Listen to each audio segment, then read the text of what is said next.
Hi ನಮಸ್ತೆ. ಇವತ್ತು ನಾವು ನಮ್ಮ ಬೆಂಗಳೂರು ಅಕ್ವೇರಿಯಂಗೆ ಹೋದ್ವಿ. ಇದು ಕಬ್ಬನ್ ಪಾರ್ಕಲ್ಲಿದೆ. ಅಕ್ವೇರಿಯಂ ತುಂಬಾ ಚೆನ್ನಾಗಿದೆ. ಎಂಟ್ರೆನ್ಸಲ್ಲೇ ದೊಡ್ಡ ಟೆನಾಲ್ ಮಾಡಿದ್ದಾರೆ. ಮಕ್ಕಳೆಲ್ಲ ತುಂಬಾ ಖುಷಿ ಪಡ್ತಾರೆ ಇದನ್ನು ನೋಡಿ.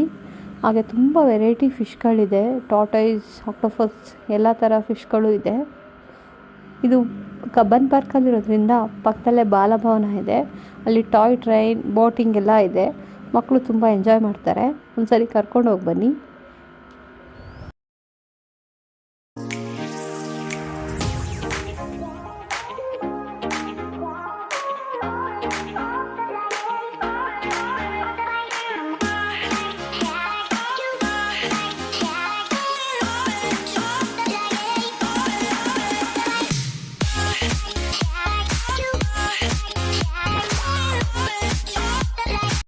ಈ ವಿಡಿಯೋ ಇಷ್ಟ ಆದರೆ ಲೈಕ್ ಮಾಡಿ, ಶೇರ್ ಮಾಡಿ, ಸಬ್ಸ್ಕ್ರೈಬ್ ಮಾಡಿ.